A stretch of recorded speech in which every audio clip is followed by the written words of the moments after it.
Welcome in CS classes.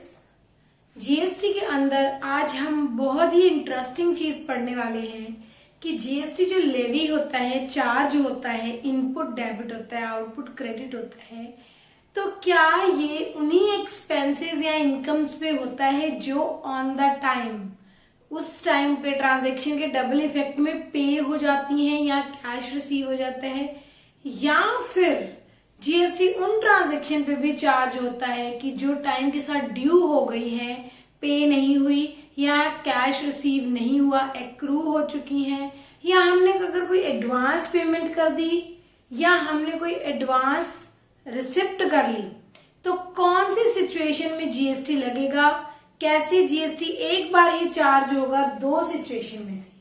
तो अब हम चार चीजों को एक साथ कंटिन्यू करेंगे। Prepaid expense, outstanding expense, advance income and accrued income. इसके लिए हमें प्रीपेड और आउटस्टैंडिंग एक्सपेंसेस की नॉलेज होनी चाहिए, उनकी जर्नल एंट्री, उनकी एडजस्टमेंट के बारे में पता होना चाहिए। इससे पहले अगर हमें इनमें कंफ्यूजन है तो आप बेसिक अकाउंटिंग टर्म्स प्लेलिस्ट में प्रीपेड एक्सपेंस, आउटस्टैंडिंग एक्सपेंस की वीडियो भी देख सकते हैं।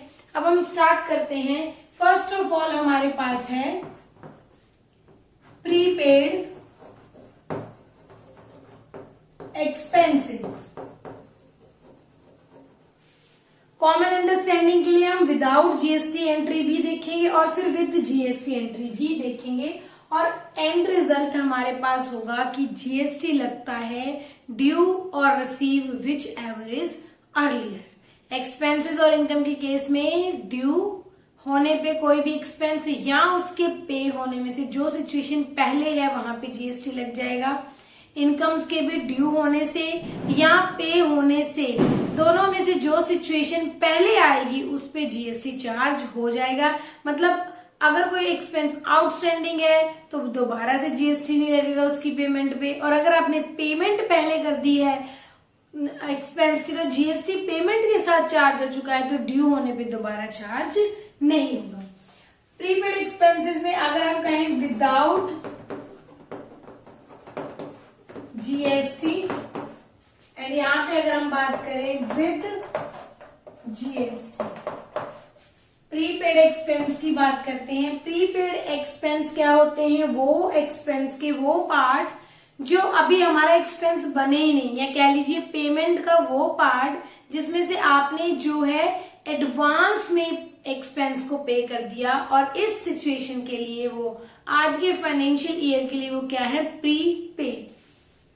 नॉर्मल प्रीपेड की अगर हम एंट्री की बात करते हैं तो हमारे पास होती है फर्स्ट सिचुएशन, हम कहते हैं प्रीपेड एक्सपेंस अकाउंट डेबिट। मान लीजिए 3000 मैंने एडवांस में पे कर दिया टू कैश अकाउंट। अब जो 3000 की पेमेंट करी है ये एडवांस पेमेंट कर दी है, इसीलिए इसको ये हमारी एसेट खरीद ली हमने जिसका बेनिफिट हमें फ्यूचर में मिलेगा, और टू कैश अकाउंट से पेमेंट हो गई है। विदाउट जीएसटी की ही ये एंट्री है, बट मैं अगर कहूँ इस एंट्री का एक ऑल्टरनेट है। कभी कभी हम पढ़ते हैं एक एडजस्टमेंट एंट्री होती है जिसमें प्रीपेड एक्सपेंस, यहाँ पे एक्सपेंस का नाम आ जाएगा, रेंट है तो रेंट, कोई और एक्सपेंस है तो उस एक्सपेंस का नाम आ जाएगा। लेकिन ध्यान रखना है सैलरी, इंटरेस्ट, ये एक्सपेंस आते हैं तो जीएसटी लगेगा ही नहीं। विदाउट जीएसटी ही एंट्री होती है, चाहे आप जीएसटी के अंडर आपकी फर्म का रजिस्ट्रेशन हो, क्योंकि ये हमने पढ़ रखे एग्जेम्प्टेड सप्लाई के अंदर सैलरी, वेजेस, इंटरेस्ट।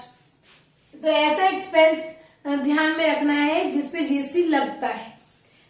मान लीजिए रेंट ही है। अब हम पढ़ते हैं कि भाई एक एडजस्टमेंट एंट्री के बारे में जानते हैं, हमने पढ़ी होती है prepaid expense to expense account. ऐसा क्यों लिखते हैं? मैंने यहाँ पे लिखा है prepaid expense to cash. Actual में तो हम प्री पेमेंट ही कर रहे हैं, उसको बोला जाता है एडजस्टमेंट एंट्री। मतलब हमने कुछ ऐसा किया है इस सिचुएशन से पहले कि हमें उसको एडजस्ट करना पड़ेगा और प्रीपेड को बुक्स में लाना पड़ेगा। चलिए देखते हैं क्या किया होगा। हमने प्रीपेड के लिए एंट्री करी होगी। अगर मान लीजिए मैंने रेंट अकाउंट डेबिट कर दिया, या यहाँ पे मैं कहूंगी एक्सपेंस अकाउंट डेबिट कर दिया, मान लीजिए 8000 से। मेरा एक्सपेंस है मान लीजिए 5000, और मैंने कैश पे कर दिया है, कैश पेड 8,000, कैश पे कर दिया मैंने 8,000। तो इसी सिचुएशन में, इस सिचुएशन में मेरे पास प्रीपेड एक्सपेंस बुक्स में आ जाएगा कि मैंने पेमेंट एक्सपेंस नाम का खर्चा 5,000 था, रेंट नाम का एक्सपेंस, और कैश पे कर दिया 8,000, तो 3,000 क्या है, प्रीपेड। या तो हम डायरेक्ट प्रीपेड की एंट्री करेंगे, एक हमने एंट्री करी होगी expense account debit to cash 5,000, और एक हमने एंट्री करी होगी प्रीपेड टू कैश 3,000। या इसकी जगह पे अगर आपने एंट्री कर दी है रेंट एक्सपेंस अकाउंट डेबिट 8,000, मतलब मैंने जितना कैश पे किया पूरा का पूरा एक्सपेंस में डेबिट कर दिया, तो मैं कहूंगी टू कैश अकाउंट, अगर 8,000 यहाँ लिख दिया है तो मुझे इसके लिए अब एक एडजस्टमेंट एंट्री करनी पड़ेगी। एडजस्टमेंट एंट्री आप अगर देखोगे इसको जर्नल एंट्री चैप्टर में भी कवर किया जाता है, और जब आप फाइनल अकाउंट्स पढ़ोगे वहां पे भी देखोगे कि जब फाइनल अकाउंट्स विद एडजस्टमेंट का चैप्टर करते हैं विद जीएसटी, तो वहां पे इस एंट्री का जिक्र आता है, क्योंकि इसको हम ईयर एंड पे जाके भी एडजस्ट करते हैं आफ्टर ट्रायल बैलेंस, तो वहां पे ही एडजस्टमेंट एंट्री फाइनल अकाउंट्स में एडजस्ट होती है। और विद जीएसटी क्या होगा वो इसके बाद देखते हैं। एडजस्टमेंट एंट्री क्या होगी, जो एक्सपेंस नहीं बल्कि प्री पेमेंट नाम की एसेट है उसको एक्सपेंस अकाउंट से हटाना पड़ेगा, तो मुझे फॉर श्योर टू एक्सपेंस का नाम आ जाएगा।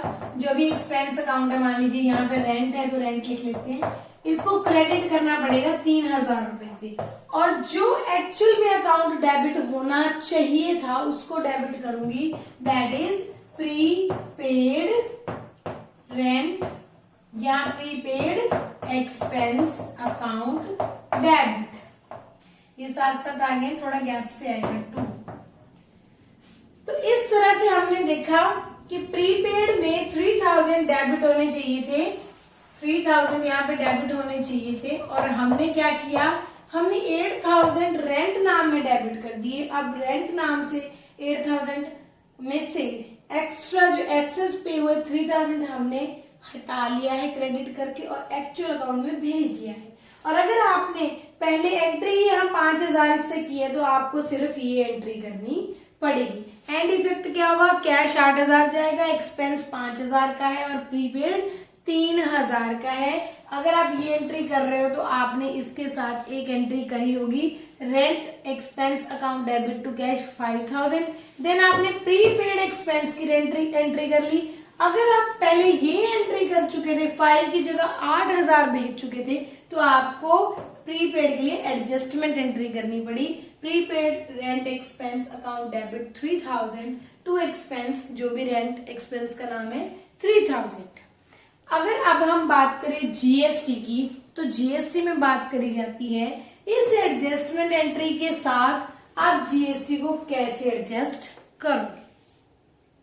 सबसे इंपॉर्टेंट बात, जीएसटी कहता है कि एक्सपेंस पहले ड्यू हो गया तब जीएसटी चार्ज कर दो, चाहे पेमेंट बाद में हो रही हो।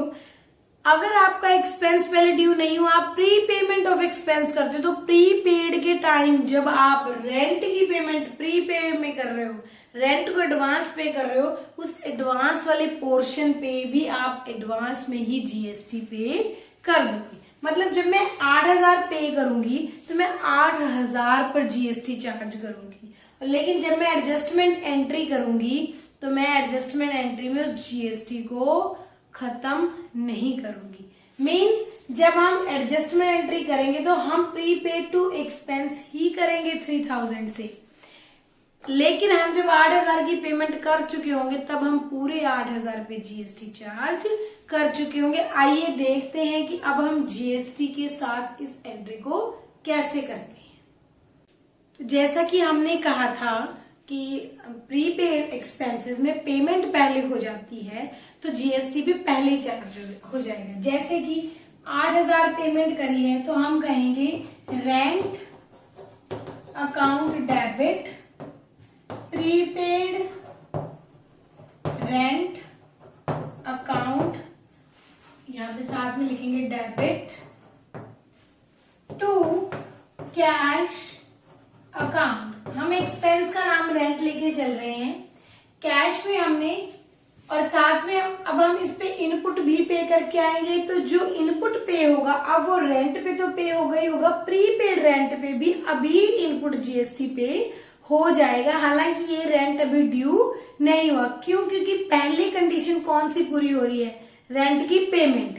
हमने कहा था कि अगर एक्सपेंस ड्यू और paid which ever is earlier हो जाए, तो ये रेंट नाम का एक्सपेंस पहले ही पे हो रहा है, नेक्स्ट मंथ का एक्सपेंस आज ही पे हो रहा है, जिसको आज के टाइम में प्रीपेड बोला जाएगा।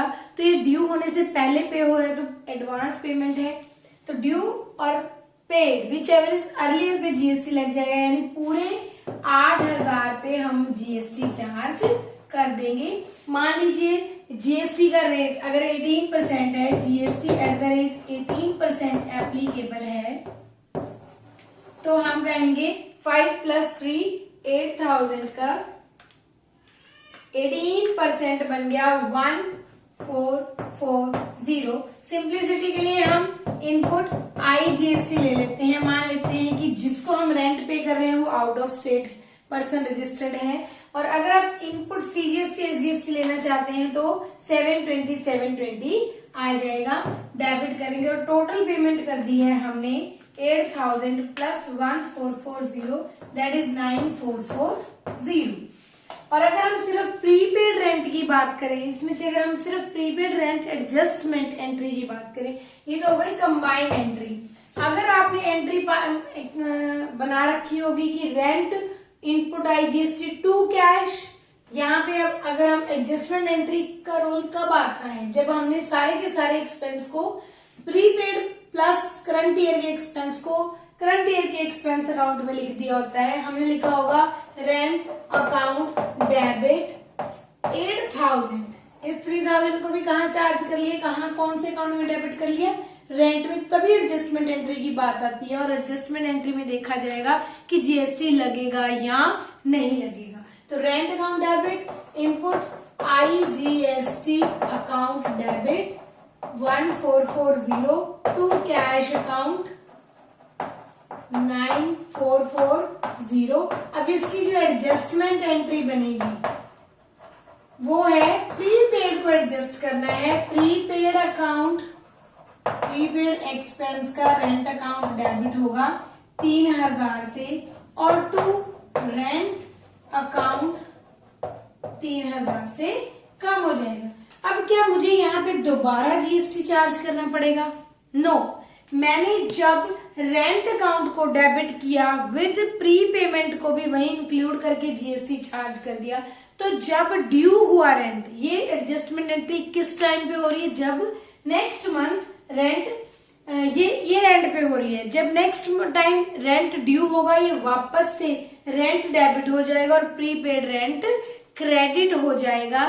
तो जब रेंट ड्यू होगा उस टाइम मुझे जीएसटी चार्ज नहीं करना। मीन्स जब मैं next time rent account debit to prepaid rent करूंगी तो मैं वहां पे भी जीएसटी चार्ज नहीं करने वाली।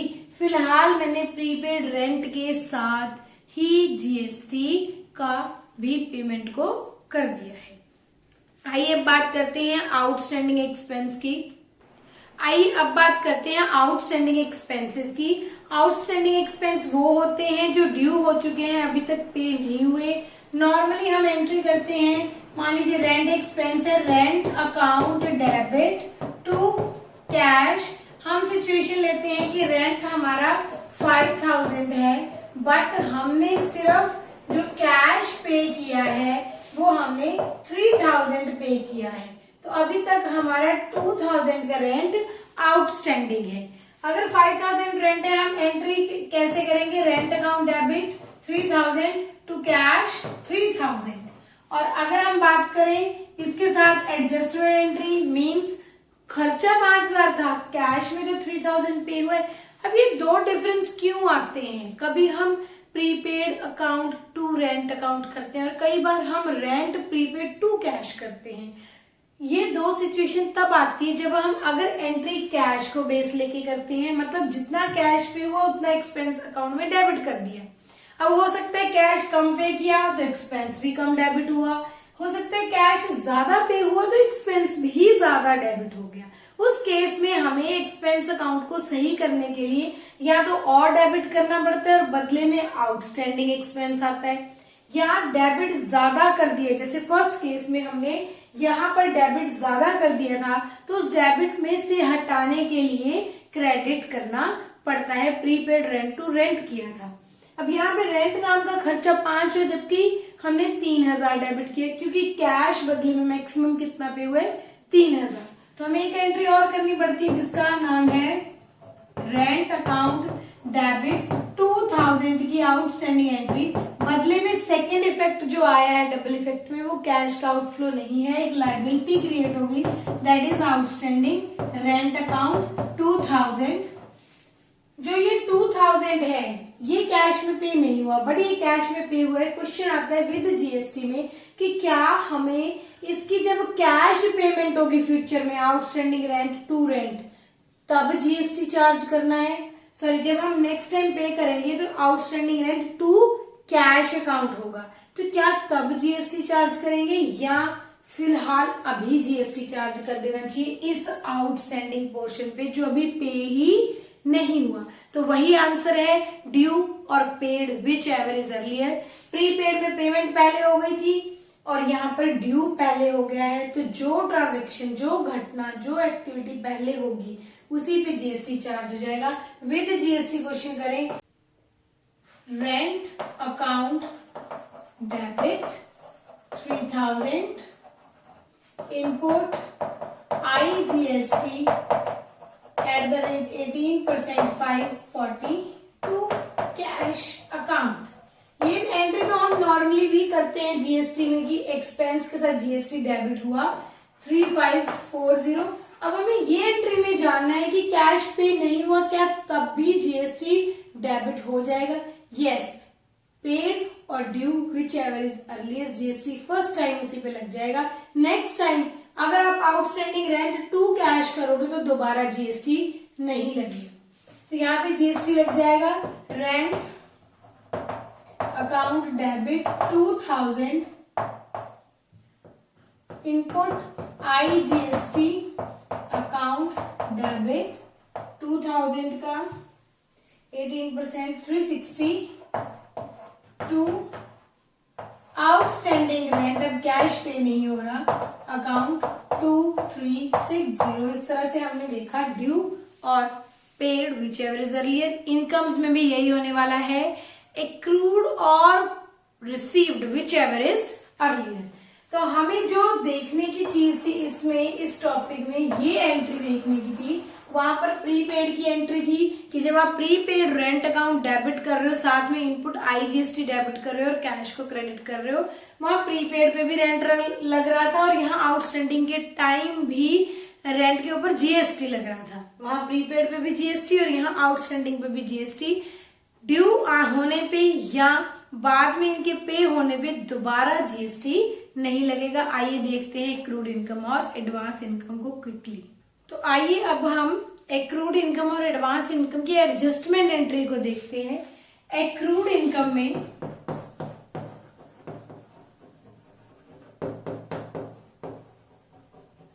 जो हमारी इनकम होती है वो ड्यू हो चुकी होती है, उसका हमें कैश नहीं मिलता। जब कैश नहीं मिलता इनकम का तो उस कैश के रिप्लेसमेंट को, जो डबल इफेक्ट आता है इनकम के साथ, उसको बोलते हैं एक्रूड इनकम का अकाउंट, जो हमारी करंट एसेट होती है जिसका हमें फ्यूचर में कैश का इनफ्लो मिलना होता है। तो कहते हैं क्या हम आउटपुट जीएसटी कलेक्ट कब कर सकते हैं? कलेक्ट तो हम तभी कर सकते हैं जब हमें कैश मिलेगा। कलेक्ट तो तभी हो सकता है अगर उसका कैश मिलेगा, लेकिन हम आउटपुट जीएसटी को ड्यू कर देंगे, साथ में ही लायबिलिटी क्रिएट कर देंगे जैसे ही हम इनकम ऑन करेंगे। गवर्नमेंट कहती है ये आपका मसला है कि आप सेल कर रहे हो डेटर से उधार में या कोई इनकम जनरेट कर रहे हो और उधार में है वो, तो वो आपका मसला है, आप कब कैश लेते हो। जैसे ही आपने इनकम जनरेट करी उस पे आउटपुट जीएसटी आप हमें डिपॉजिट करवाओगे। जब आप कस्टमर से कैश लोगे अपने जीएसटी का कैश भी तभी कलेक्ट कर लेना। ये बिल्कुल वैसे ही है अगर हम इसको नॉर्मली समझें, एक्रूड इनकम और आउटस्टैंडिंग एक्सपेंस जैसे आपने उधार पे सेल कर दी, एक्रूड इनकम वैसे है। जैसे आपने उधार पे परचेज कर ली विद जीएसटी, आउटस्टैंडिंग एक्सपेंस बिल्कुल वैसे है, जिनमें कैश का फ्लो बाद में आता है, पर जीएसटी तो पहले ही लग जाता है। तो चलिए बात करते हैं एक्रूड इनकम की एंट्री। मान लीजिए आपकी इनकम है 10,000 और आपने रिसीव किए, इनकम है आपकी 10,000 और आपने रिसीव किए मान लीजिए 7,000 या और आपका ड्यू रह गया, एक्रू रह गया है आपका 3,000। तो हम विदाउट जीएसटी दो एंट्रियां करते हैं, ये कह लीजिए कंबाइन एंट्री भी कर लेते हैं। कंबाइन एंट्री क्या होगी, कैश कितना रिसीव हुआ, cash account debit 7,000 to income 7,000 और एक्रूड इनकम, एक्रूड इनकम का यहाँ पे नाम आ जाएगा इनकम अकाउंट डेबिट 3,000 और to income account 3,000। Cash to income 7,000 और एक्रूड इनकम 3,000। अगर मैं इनकी जीएसटी के साथ बात करूं कि अगर मैं विद जीएसटी एंट्री करूंगी तो जो इनकम का पोर्शन जब कैश में रिसीव हुआ उसके साथ जीएसटी चार्ज होगा, जीएसटी कलेक्ट हो जाएगा, आउटपुट जीएसटी। पर इनकम का जो पोर्शन सिर्फ आपने अभी अर्न किया है, कैश नहीं मिला, तो गवर्नमेंट कहती है आप अर्न कर चुके हो, आप इसका भी आउटपुट जीएसटी कलेक्ट करोगे। सामने वाली पार्टी आपको सारा पैसा ड्यू रख रही है, वो आपकी हेडेक है, आप हमें आउटपुट जीएसटी क्रेडिट करोगे और हमें पे करोगे। तो यहाँ पे विद जीएसटी अगर हम जीएसटी का रेट 18% लेते हैं तो हम कहेंगे हमें कैश टोटल कितना कलेक्ट होना चाहिए, विद जीएसटी कलेक्ट होना चाहिए। इनकम हमारी है 7,000 और 7,000 पे जीएसटी मान लेते हैं इनकम इंटरस्टेट ट्रांजैक्शन से हो रही है, रजिस्टर्ड पर्सन जो आपका सामने वाला पर्सन है और आप दोनों अलग अलग स्टेट के हो, तो मैं इनपुट आउटपुट आईजीएसटी लूंगी। मैं आईजीएसटी सिर्फ इसलिए ले रही हूँ कि हम 2 बार अकाउंट लिखें, सिंगल टाइम हम इकट्ठे अमाउंट जीएसटी की लिख लें। हमें कॉन्सेप्ट को समझना है यहाँ पे। आईजीएसटी 7,000 इंटू 18% 1260, तो आपने कलेक्ट किया होगा 8260। 3,000 उसने उधार रखा है तो 3,000 का जीएसटी भी उसने उधार रखा होगा। अब मान लीजिए टोटल में वो 7,000 देके गया और अमाउंट विद जीएसटी ज्यादा है, तो बचा हुआ अमाउंट एक्रूड इनकम और ड्यू में पड़ा रहेगा, वो आप बाद में उससे कलेक्ट कर लोगे। यहाँ पे नेक्स्ट बात करते हैं एक्रूड इनकम की। एक्रूड इनकम आपकी कितना पैसा भी लेने वाला है आपका, तो हम कहेंगे इनकम का पैसा है हमारे पास 3,000 और साथ में हमें जीएसटी का पैसा भी लेना है। आउटपुट आईजीएसटी अकाउंट 3,000 का 18% करते हैं 540, तो टोटल हमारा ड्यू कितना है 3,540। जब हम ये लायबिलिटी गवर्नमेंट को जमा करवा चुके हैं तो अब ये पैसा गवर्नमेंट को जमा कराने के बाद हमारा पैसा बन जाएगा, बिकॉज हमें ये 540 अपनी जेब से दिया है और हमें अब किससे कलेक्ट करना है, सामने वाले पर्सन से। और जो पैसा अभी हमें कलेक्ट करना है वो हमारी एसेट होता है एक्रूड इनकम के नाम पे। अगर हम यहीं पे बात करें एडवांस इनकम की, मान लीजिए अब आपने ज्यादा पैसा रिसीव कर लिया है, इनकम रिसीव्ड इन एडवांस भी बोल देते हैं इसे। आपकी इनकम है, वही लेते हैं कि सेम इनकम है आपकी 10,000 बट आपने रिसीव कर लिया है 12,000, तो इस केस में हम कहेंगे 2,000 मेरी एडवांस इनकम है। मैं विदाउट जीएसटी एंट्री करूंगी, cash account debit 10,000 to income account 10,000। हम यहाँ कंबाइन एंट्री भी कर सकते हैं, लेकिन हमें इस एडजस्टमेंट एंट्री को समझना है, इसलिए हम एंट्री को बांट लेंगे। यहाँ भी हम कंबाइन एंट्री कर सकते हैं, बट हमें एंट्री को जानना है कि एक्रूड, एडवांस, प्रीपेड, आउटस्टैंडिंग में जीएसटी क्या पहले लग जाता है या कोई ऐसा है इन चारों में जिनमें जीएसटी नहीं लगता। तो इन चारों में जीएसटी लग जाता है, बाद में जब इनकी कैश सेटलमेंट या ये टाइम पे एडजस्ट होते हैं तो दोबारा से जीएसटी नहीं लगता। तो इनकम अगर आपकी 10,000 है, कैश आपको 13,000 12,000 मिला है, तो जो 2000 कैश मिला है that is cash account debit 2000 to, अब यहाँ पे मैं इनकम नहीं लिख सकती, मैं लिखूंगी इनकम इन एडवांस या advance income account that is 2000। तो देखते हैं, अब हम देखते हैं कि विद जीएसटी हम एंट्री को कैसे करेंगे। क्या हम यहाँ भी जीएसटी चार्ज करेंगे? यस, जब हम एडवांस में कैश कलेक्ट करेंगे तो हम पूरा 12,000 पे ही जीएसटी कलेक्ट करेंगे। कैश अकाउंट डेबिट ज्यादा से होगा, चाहे आप कंबाइन एंट्री कर लीजिए चाहे अलग अलग कर लीजिए, पूरे 12,000 पे जीएसटी कलेक्ट होगा। Cash account debit to income account to output IGST account, हमने यहाँ भी आईजीएसटी लिया, यहाँ भी हम आईजीएसटी लेंगे, तो हमारी इनकम है 10,000 और 10,000 के ऊपर 18% दैट इज 1800, 11,800 हमने कलेक्ट कर लिया है। जो हमने एडवांस कलेक्ट किया है वो भी हमने विद जीएसटी कलेक्ट किया होगा, तो यहाँ पे भी कैश अकाउंट में आपके पास ज्यादा पैसा आएगा। टू इनकम इन एडवांस है आपकी 2000 और उस पे टू आउटपुट आईजीएसटी अकाउंट है 2000 का 18% हो जाएगा, 360 हो जाना चाहिए, 360। और ये आपने कितना कैश कलेक्ट कर लिया 2360। बाद में जब आप इस अकाउंट को डेबिट करके इनकम अकाउंट को क्रेडिट करोगे तो आप 2000 से क्रेडिट करोगे, आप बदले में दोबारा जीएसटी चार्ज नहीं करोगे। ऐसे जब आप यहाँ पे एक्रूड इनकम को क्रेडिट करके कैश को डेबिट करोगे तो आप पूरा 3540 कलेक्ट करोगे, बट दोबारा से उसके ऊपर जीएसटी चार्ज नहीं करोगे। इस तरह से हमने देखा कि प्रीपेड, एडवांस, एक्रूड और आपके आउटस्टैंडिंग एक्सपेंस है। प्रीपेड एक्सपेंस, आउटस्टैंडिंग एक्सपेंस दोनों पे जीएसटी ड्यू और received, paid which ever is earlier के अकॉर्डिंग। प्रीपेड पे पहले लग जाता है क्योंकि वहां पे पहले हो जाता है, आउटस्टैंडिंग पे पहले लग जाता है क्योंकि वो ड्यू पहले हो जाता है।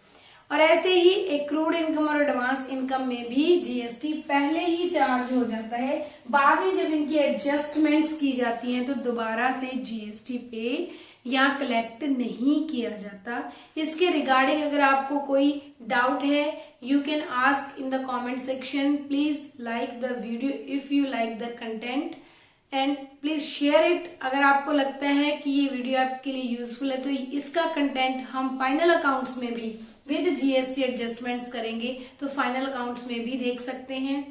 Don't forget to subscribe my channel. Thank you all.